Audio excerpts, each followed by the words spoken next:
अस्सलाम वालेकुम। कैसे हैं आप सब लोग? ठीक हैं? उम्मीद है आप लोग खैरियत से होंगे।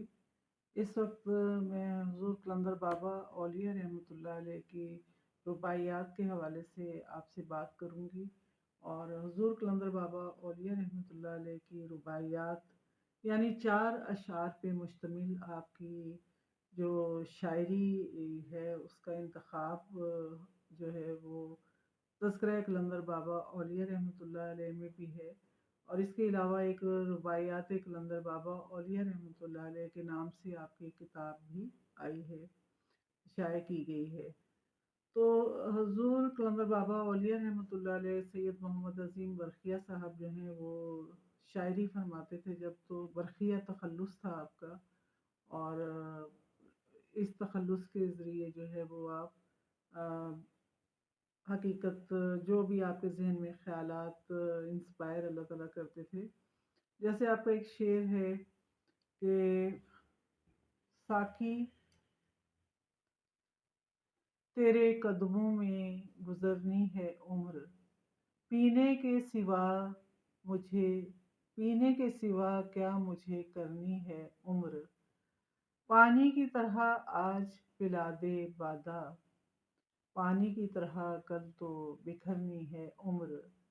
तो इस रुबाई में हुज़ूर कलंदर बाबा औलिया रहमतुल्लाह अलैह जो हैं वो ये फरमा रहे हैं कि आरिफों के नज़दीक जो है ज़िंदगी का मकसद सिर्फ़ और सिर्फ़ शराब मार्फत अल्लाह ताला का इरफान हासिल करना ही होता है। और अल्लाह के इरफान या मार्फत की लज्जतों से जो है वाकिफ़ होना ही किसी भी अल्लाह के आरिफ की जो है वो ये ज़िंदगी का मकसद होता है। या साकी जो है वो हकीकी खालिक कायनात की मशीयत पर अमल दरामद करना है, यानी जिस तरह अल्लाह ताला चाहते हैं, अल्लाह की मंशा है, उसके मुताबिक ज़िंदगी गुजारी जाए। और इसी तरह अल्लाह ताला यही मुतालबा है एक आरिफ का कि इसे मार्फत का आला तरीन दर्जा जो है वो अता किया जाए। और उसके लिए वो जद्दोजहद भी करता है, कोशिश भी करता है और अपनी ज़िंदगी को सैयदना हुज़ूर अलैहिस्सलाम की तर्ज़ फ़िक्र से आरास्ता करता है। और कुरान पाक में जो अल्लाह ताला ने हमारे लिए रहनुमाई के लिए अहकाम दिए हैं उन्हें अपनी ज़िंदगी में सिद्क़े दिल से शामिल भी करता है। अल्लाह ताला की मशीयत पर राज़ी ब रज़ा रहने और अमल दरामद की तौफ़ीक भी अल्लाह ताला से माँगता है। जैसे कहा जाता है वमा तौफ़ीक़ इल्ला बिल्लाह है कि जब तक अल्लाह ताला से हम किसी चीज़ की तौफ़ीक नहीं माँगते, हमें अल्लाह ताला की तरफ से वो शै अता नहीं होती। तो ये जो है आपको मार्फत की इनकी बहुत सारी जो हैं अशार हैं, रुबाइयात हैं। एक उनका ये भी शेर है, अच्छी है बुरी है दहर फरियाद न कर, जो कुछ के गुज़र गया है उसे याद न कर, दो चार नफ़स उम्र मिली है तुझको, दो चार नफ़स उम्र को बर्बाद न कर। दुनिया की हर चीज़ कहते हैं कि एक अपने डगर पे चल रही है, एक रास्ते पे चल रही है। और जो अल्लाह के दोस्त हैं वो उनको ये मालूम हो जाता है कि यहाँ पे कोई शै अल्लाह की मंशा और अल्लाह की मर्ज़ी के बगैर नहीं हो रही। जैसे ये कहा जाता है कि एक पत्ता जो है वो भी अल्लाह की मर्ज़ी के बगैर नहीं हिलता। हम समझते हैं हम कोई काम कर रहे हैं तो यूँ हो रहा है, हम रोज़ी कमा रहे हैं तो हमें पैसा मिल रहा है, हमें बरकत मिल रही है। लेकिन निज़ाम कायनात पे अगर गौर व फ़िक्र किया जाए, तफ़क्कुर किया जाए, तो हम देखते हैं कि पूरी कायनात जो है उस एक सिस्टम के तहत, एक निज़ाम के तहत जो है वो रवां-दवां है और हर शै एक दूसरे को सपोर्ट कर रही है, एक दूसरे के काम आ रही है। अब जैसे हम अनाज उगाते हैं ज़मीन में, तो हम देखते हैं इसके लिए पहले ज़मीन होती है, फिर किसान होना चाहिए जो उस ज़मीन को लेवल करे, उसकी यानी कि उसको गोडी करे, उसकी उसमें हल चलाए और उसमें से की कचरा-वचरा निकाल के उसे उस मिट्टी को नरम करे। और फिर हमें बीज हो, पानी हो, हवा हो, बारिश हो, धूप हो, सूरज की रोशनी हो, जो प्रॉपर उस चीज़ में, यानी कोई जब हम बीज ज़मीन में डालते हैं उसकी ग्रोन अप का सबब बनता है। इसी तरह हम देखते हैं कि चाँद की चाँदनी जो है वो भी अनाजों में, फलों में मिठास पैदा करने का बायस बनती है। तो यहाँ पे कोई चीज़ भी जो है अज़ खुद नहीं हो रही, अल्लाह ताला की मर्ज़ी और मशीयत से हो रही है, लेकिन अल्लाह ताला ने हमें अख्तियार दिया है। अख्तियार इस तरह दिया है कि हम चाहें तो अल्लाह ताला की मंशा और मर्ज़ी के मुताबिक ज़िंदगी गुजारें, और अगर हम चाहें तो अल्लाह ताला के बताए हुए रास्ते से हट जाएं और शैतानी रास्ते पे चल पड़ें, अल्लाह के नापसंदीदा रास्ते पे, तो उससे क्या होगा कि हमारी ज़िंदगी जो है वो बदतर होती जाएगी। हमारी ज़िंदगी में बहुत परेशानियाँ, मुसीबतें और कुछ भी खुशियाँ हमारी ज़िंदगी में नहीं होंगी, क्योंकि ज़ाहिर है हमने अल्लाह की नाफरमानी कर दी, अल्लाह के रास्ते को छोड़ दिया। तो फिर हमारे लिए परेशानियाँ हैं, मुसीबतें हैं, और हमारे लिए जो है वो इज़्तिराब है, नाखुशी है। और जब हम अल्लाह ताला के बताए हुए रास्ते पे चलते हैं, उसमें भले ज़ाहिर हमें नुकसान ही होता है, लेकिन जब हम उस रास्ते पे चल पड़ते हैं तो अल्लाह की रहमतें, अल्लाह की बरकतें और फिर अल्लाह की रज़ा में राज़ी रहने से जो है वो हमें उसके फ़यूज़ और बरक़ात भी हासिल होते हैं। तो इसका मतलब है कि जितना वक़्त हमारा गुज़र गया जाने-अनजाने में और हमने अल्लाह की नाफ़रमानियाँ भी की, अल्लाह के रास्ते को भी छोड़ा, अल्लाह की नापसंदीदा अमाल भी किए, तो अब जब हमें याद आ गया, हमारे कोई उस्ताद आए, उस्ताद मोहतरम आए, हमारे रहनुमा आए और हमारे दोस्त आए, हमारे खैर-ख्वाह आए, उन्होंने हमें समझाया भई नहीं, ऐसे नहीं ज़िंदगी गुज़ारनी। अब जो 2-4 नफ़स ज़िंदगी रह गई है, वो आपने अल्लाह की मर्ज़ी, अल्लाह की मंशा के मुताबिक गुज़ारनी है। जब आप फिर अल्लाह ताला की मंशा और मर्ज़ी के मुताबिक अपनी ज़िंदगी का पैटर्न तय कर लेते हैं, तो फिर आपके लिए जो है अब जितनी रह गई है आपकी ज़िंदगी, तो इंशाअल्लाह उसी में कवर करने की कोशिश करेंगे। जो पहले गलतियाँ हुईं, पहले कोताहियाँ हुईं, उसके लिए अल्लाह ताला से हम माफ़ी माँगेंगे और आइंदा के लिए अपनी इस्लाह अहवाल के लिए जो है अपनी दुरुस्त राह गुज़र जो है उसका इंतख़ाब करेंगे और अपने हादी, अपने रहनुमा सैयदना हुज़ूर अलैहिस्सलाम की तर्ज़ फ़िक्र के मुताबिक जो है अपनी ज़िंदगी को गुज़ारने के का लाहे अमल तरतीब देंगे, उस पे अमल करेंगे, तो इंशाअल्लाह फिर हमारी दीन, दुनिया, आख़िरत सभी में बेहतरी आएगी। और एक शेर मैं कलंदर बाबा औलिया का और आपके सामने ज़िक्र करूँगी।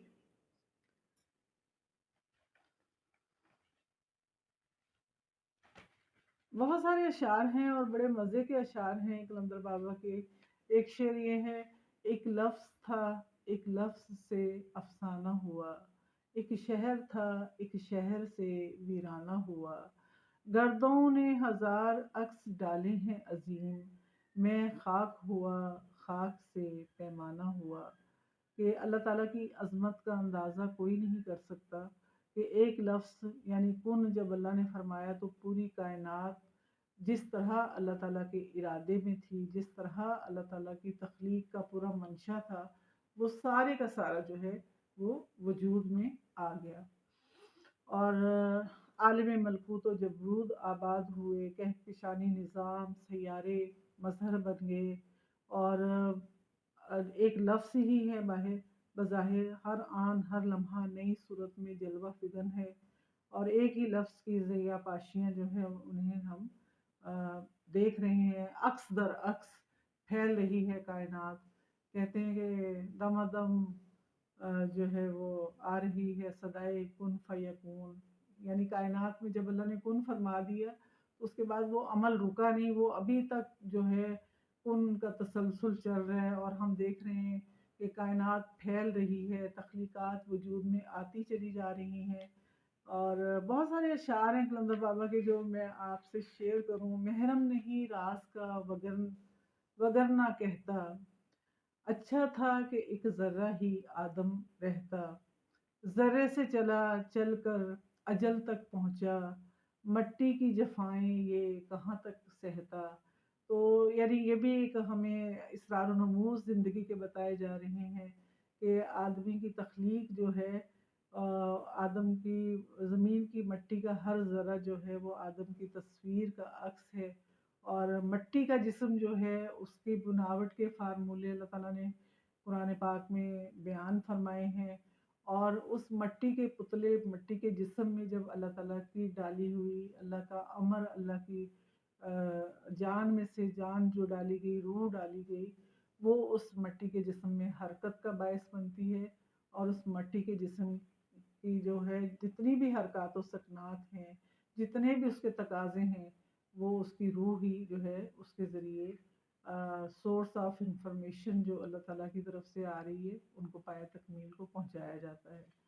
اسی طرح ایک شعر قلندر بابا اولیاء رحمۃ اللہ علیہ کا ہے کہ اس بات پر سب غور کریں گے شاید،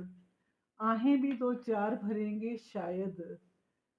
ہے ایک ہی بات اس میں پانی ہو کہ میں، ہم ٹوٹ کے ساغر ہی بنیں گے شاید، ساقی تیرے میکدے میں اتنی بے داغ، روزوں میں ہوا سارا مہینہ برباد، اس باب میں ہے پیر مغاں کا ارشاد، گر بادہ نہ ہاتھ آئے تو آتی ہے باد۔ یعنی کہ ہم سارا مہینہ روزے رکھیں اور معرفت کی شراب ہمیں نہ ملے، اللہ کی قربت نہ ملے، تو ان روزوں کا کوئی فائدہ نہیں ہے۔ اسی طرح قلندر بابا اولیاء رحمۃ اللہ علیہ کا ایک شعر ہے کہ پتھر کا زمانہ بھی ہے پتھر میں اسیر، پتھر میں ہے اس دور کی زندہ تصویر، پتھر کے زمانے میں جو انسان تھا عظیم، پتھر کے زمانے میں جو انسان تھا عظیم، وہ بھی تھا ہماری ہی طرح کا دلگیر، معلوم ہے تجھ کو زندگانی کا راز، سر مٹی سے یہاں بن کے اڑا ہے شہباز، اس کے پر و پرزے تو یہی ذرے ہیں، البتہ کہ ثنا اس کا ہے دمساز۔ پھر ایک شعر قلندر بابا اولیاء رحمۃ اللہ علیہ کا مٹی کے جسم ہمارا جو ہے اس کے لیے یہ بھی ہے کہ مٹی کی لکیریں ہیں جو لیتی ہیں سانس، جاگیر ہے فقط ان کے پاس ایک قیاس، ٹکڑے جو ہیں قیاس کے مفروضہ ہیں، ٹکڑے جو ہیں قیاس کے مفروضہ ہیں، ان ٹکڑوں کا نام ہم نے رکھا ہے حواس۔ یعنی کہ ہمارے جتنے بھی ارد گرد جاندار مٹی سے بنے ہوئے ہیں، ہم ان کی تخلیق کو جب دیکھتے ہیں تو ہم یہی دیکھتے ہیں کہ مختلف تصویریں ہیں جو سانس لے رہی ہیں، مگر ان کی زندگی کا پورے کا پورا اثاثہ جو ہے وہ قیاس آرائی پہ مبنی ہے، مفروضہ ہے۔ یعنی کہ شامہ ہم جو ہے ہمارے حواس ہیں، ہم لمس ہے، سن رہے ہیں، دیکھ رہے ہیں، بول رہے ہیں، تو اگر ان کی ہم حقیقت کو جاننا چاہیں تو ہمارے پاس قیاس آرائی کے علاوہ کوئی بھی جو ہے وہ ٹول نہیں ہے کہ ہم حقیقت تک پہنچ سکیں۔ ہمارا سوچنا، سمجھنا، دیکھنا حقیقی نہیں ہے، ان مادی آنکھوں سے جو ہم دیکھ رہے ہیں وہ مفروضہ ہے، ہم ان کانوں سے جو سن رہے ہیں وہ مفروضہ ہے، تو اس کا مطلب ہے حقیقت کیا ہے، اس کو جاننا ہے اگر، تو ہمیں اس مٹی کے جسم کے اندر جو ہماری روح ہے اس سے واقف ہونا پڑے گا، اس کی جو سماعت اس جسم کو عطا ہو رہی ہے روح کی سماعتوں سے ہو رہی ہے، اس جسم کو جو بصارت اللہ تعالیٰ نے عطا فرمائی ہے روح کی بصارتوں سے عطا فرمائی ہے، اس جسم کو گویائی جو اللہ تعالیٰ نے عطا فرمائی ہے وہ روح کی گویائی سے عطا فرمائی ہے، جو الست بربکم والے عالم میں اللہ تعالیٰ نے جب روحوں کو مخاطب کر کے فرمایا تھا کیا میں نہیں ہوں تمہارا رب، تو روحوں نے اس وقت پوری کائنات کی روحیں اس وقت وہاں موجود تھیں اور انہوں نے کہا کالو بلا، ہاں آپ ہمارے رب ہیں۔ تو جن روحوں نے اللہ کی ربوبیت کا اقرار کیا وہ سعید روحیں ہیں، اور جن روحوں نے اللہ تعالیٰ کی ربوبیت کا انکار کیا وہ کافر روحیں ہیں، وہ روحیں ہیں جنہوں نے اللہ کو نہیں مانا، اللہ کو نہیں جانا، اور اس دنیا میں بھی وہ آپ ان کے سامنے اللہ تعالیٰ کی نشانیوں کا ذکر کریں، اللہ کا ذکر بلند کریں لیکن ان کو نہیں سمجھ میں آتا۔ ایک شعر قلندر بابا اولیاء رحمۃ اللہ علیہ کا یہ بھی ہے کہ ساقی کا کرم ہے میں کہاں کا میں نوش، مجھ ایسے ہزار ہا کھڑے ہیں خاموش، میں خوار عظیم برخیا حاضر ہے، افلاک سے آ رہی ہے آواز سروش، یعنی کہ اللہ تعالیٰ کا خصوصی کرم ہے کہ اس نے ہمارے سلسلہ امام سلسلہ عظیمیہ حضرت حضور قلندر بابا اولیاء رحمۃ اللہ علیہ، سید محمد عظیم برقیہ رحمۃ اللہ علیہ، جو ہے انہیں علم لدنی عطا فرما کر ہزاروں لاکھوں سے ممتاز کر دیا ہے، اور ان کے اندر جو ہے وہ شراب معرفت کے جام انڈیل دیے ہیں، یعنی اللہ تعالیٰ سے جس طرح وہ واقف ہوئے ہیں اور لوگ اس طرح واقف نہیں ہوئے۔ اور اسی طرح وہ جو پوری کائنات جن لہروں پہ قائم ہے، جس ویو لینتھ پہ قائم ہے، جو اللہ تعالیٰ نے ایک تانے بانے کا سسٹم جو مفرد اور مرکب لہروں کا اس کائنات میں بچھایا ہے، اور اس کے اوپر تخلیقات وجود میں آ رہی ہیں، ہر جو ٹرائنگل ہے، مثلث ہے، وہ دائرے کے اندر بن رہی ہے، دائرے کے اندر ہی ٹوٹ رہی ہے، یعنی ہر بڑی سے بڑی مخلوق، ہر چھوٹی سے چھوٹی مخلوق جو ہے وہ اس کے اوپر اللہ تعالیٰ کا دائرہ، اللہ کا محیط ہے، اور اسی کے اندر وہ چیز بن بھی رہی ہے، اسی کے اندر وہ چیز ختم بھی ہو رہی ہے۔ تو حضور قلندر بابا اولیاء رحمۃ اللہ علیہ فرما رہے ہیں کہ فرشتے جو ہیں وہ دے رہے ہیں آواز، غیبی آواز آ رہی ہے، صوت سرمدی آ رہی ہے کہ عظیم برقیہ جو ہے وہ حاضر ہے، افلاک سے آ رہی ہے آواز سروش، یعنی اللہ تعالیٰ نے انہیں منتخب فرما لیا اور انہیں اپنا مقرب بنا لیا، اور اللہ کی مخلوق کی خدمت کی ڈیوٹی ان کی لگا دی۔ اور یہ جو قلندر لوگ ہوتے ہیں، یہ بغیر کسی صلے اور ستائش کے اللہ کی مخلوق کی خدمت کرتے ہیں، اور ان کے جو ماتحت کر دیے جاتے ہیں تمام ذی روح، تمام جتنی کائنات کی مخلوق ہے وہ ان کی تابع دار ہوتی ہے، اور یہ جس چیز کو بھی جو حکم دیتے ہیں وہ ان کا حکم بجا لاتی ہے۔ اللہ تعالیٰ ہمیں حضور قلندر بابا اولیاء رحمۃ اللہ علیہ کی تعلیمات جو ہیں انہیں سمجھنے کی توفیق عطا فرمائے، اور مزید انشاءاللہ میں تذکرہ قلندر بابا اولیاء میں سے آپ کے ساتھ عرس مبارک کے حوالے سے جو ہے قلندر بابا کی تعلیمات کو بیان کروں گی، اور ہم اسے سمجھنے کی کوشش کریں گے انشاءاللہ۔ تو آخر میں میری دعا ہے کہ اللہ تعالیٰ ہم سب کو اپنے حفظ و امان میں رکھے، اور اللہ تعالیٰ دین دنیا آخرت کی تمام ہی نعمتیں آپ سب کو بھی، مجھے بھی عطا فرمائیں۔ میرے مرشد کریم خواجہ شمس الدین عظیمی صاحب کو اللہ تعالیٰ صحت، سلامتی، تندرستی عطا فرمائیں، تا دیر آپ کا سایہ جو ہے ہمارے سروں پہ صحت سلامتی کے ساتھ قائم رہے، اور ہمارے سلسلے کے جتنے بھی خواتین حضرات اور بچے بچیاں، جوان، بوڑھے جو ہیں مشن کی ترویج کے لیے کام کر رہے ہیں، اللہ تعالیٰ سب کو بہت زیادہ کامیابیاں عطا فرمائے، سیدنا حضور علیہ الصلوۃ والسلام کی نسبت اور رحمت عطا فرمائے، اور آخر میں نبی کریم صلی اللہ علیہ وسلم پر درود السلام، الصلاۃ والسلام علیکہ یا رسول اللہ، الصلاۃ والسلام علیکہ یا حبیب اللہ، السلام علیکم ورحمۃ اللہ وبرکاتہ۔ انشاءاللہ آگے بھی میں آپ سے کوئی نہ کوئی قلندر بابا کی تعلیمات جو ہیں آپ سے شیئر کروں گی، تذکرہ قلندر بابا اولیاء میں سے۔ اللہ حافظ۔